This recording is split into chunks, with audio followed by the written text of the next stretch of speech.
Welcome back. Now, during the first half of the year alone, nearly 5 million international tourists visited South Africa. The number is expected to increase in the second half as people get ready for the holiday season. And before we get there, two major events, namely the B20 and G20 summits, will bring in delegates from around the world, and they all need a place to stay. Is South Africa's hospitality industry ready for the boom? Brett Tungay, National Chair of the Federated Hospitality Association of Southern Africa, joins us with his outlook. Brett, thanks so much for your time this afternoon. I guess let's start with the big picture, right? Travel data out from Stats SA shows international arrivals have been improving. From where you sit, is the momentum translating into real gains in the hotels and wider hospitality sector?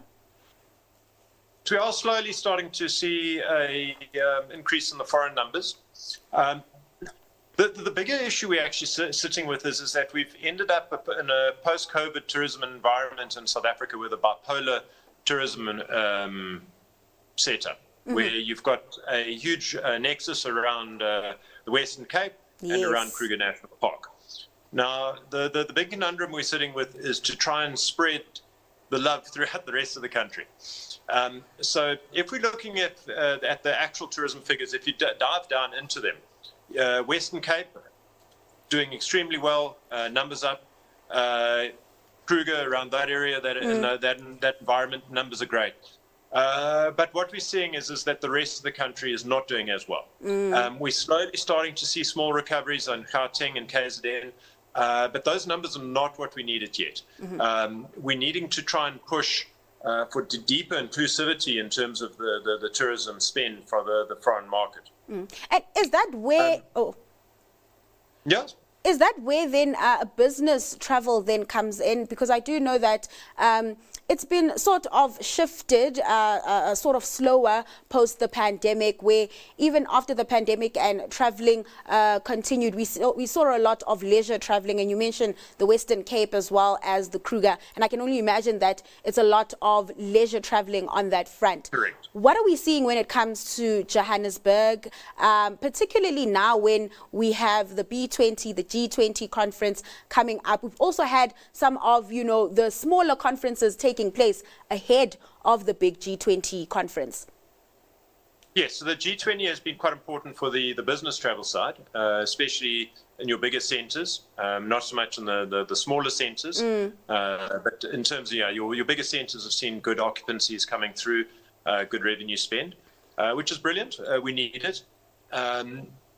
But we're also seeing slow recovery in Durban, Johannesburg, Pretoria with business spend, corporate spend, and also government travel, which is very important.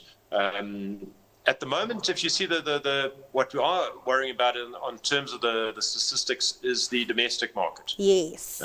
We've seen a definite decrease in the domestic spend. Interestingly enough, one was brought to my attention, it was actually this morning, and one of the possible reasons for the reduction in domestic spend is actually the spend that's going into online gambling, strangely enough. We're competing as the hospitality industry for that. It's a luxury spend. It's that what do you have at the end of the month kind of spend is what we, that's what people spend in the leisure side of it.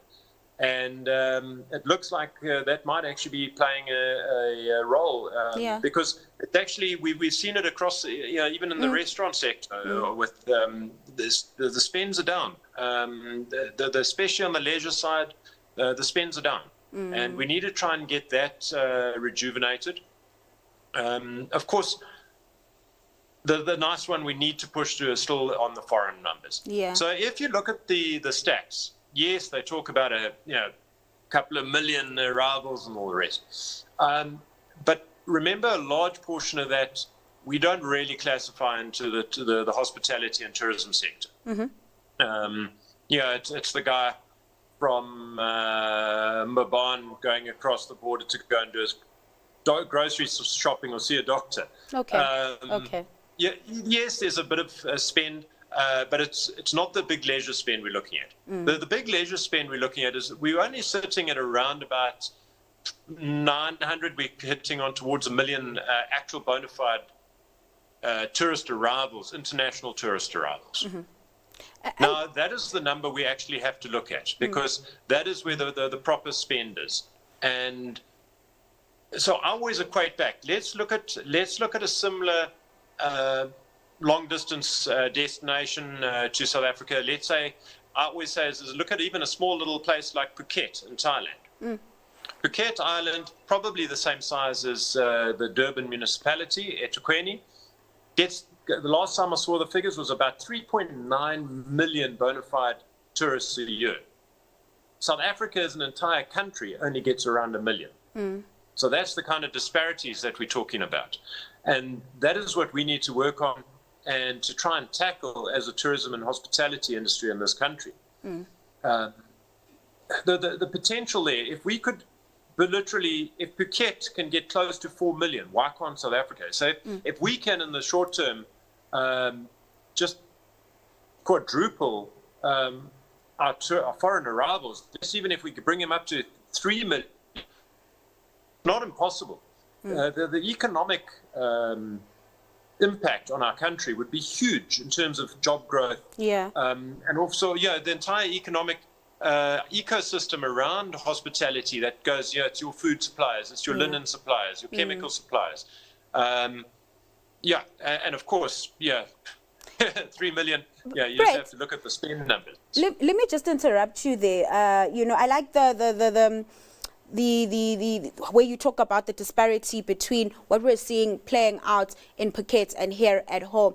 And I'm wondering how much of a pressure point are some of our structural issues, whether it be crime, whether it be unreliable water supply or deteriorating infrastructure, has on the industry as a whole. What kind of impact has that had?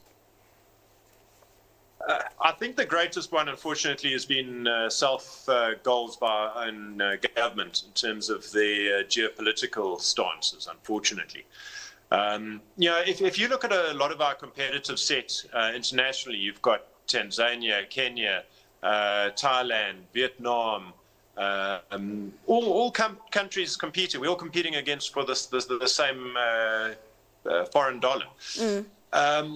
But at the end of the day, it comes down to perception and how it is. You go to Phuket and you've got you literally got the Phuket walk, where as you're walking, the stench that hits you in the nose, you have to stop breathing for a couple of steps, and then you sample air and carry on.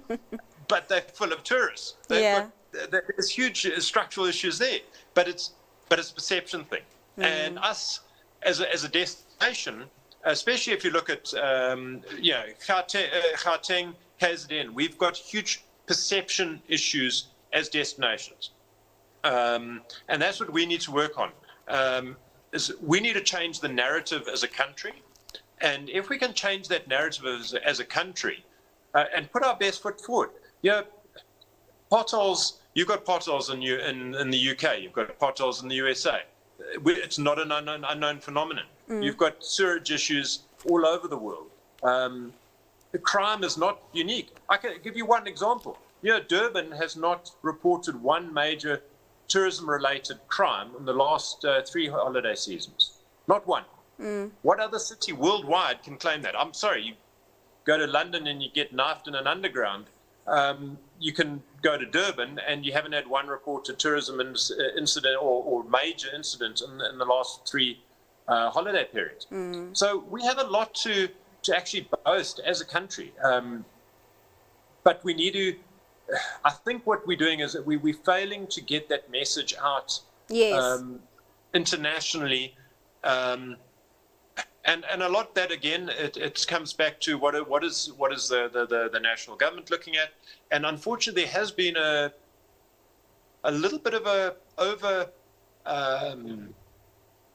emphasis on the likes of the Chinese and Indian trade. But then on the one side, okay, we are sorting these issues out and at a rapid rate, but we've spent a hell of a lot of money as a country advertising into those markets, but yet the visa regimes have been lagging. So now you put money in, but the traffic can't come out of those countries because of visas. but yet now we've taken spend away from countries such as the Netherlands, who have historically, they know our product, they like our country, they're good spenders, but the marketing budget is nowhere what it used to be into the Netherlands. Yeah. And so we need to have a laser focus back on, any business. Do you spend money on new trade? Yes, of course you do. But you have to still keep spending money on your existing trade. Yeah. And I think we've lost focus as a country on that. Yeah. And I think we need to bring that back in line. All right. Unfortunately, we have to leave it there. Brett, thanks so much for your time and sharing your insights with us this afternoon. That was Brett Tungay, National Chair of the Federated Hospitality Association of Southern Africa.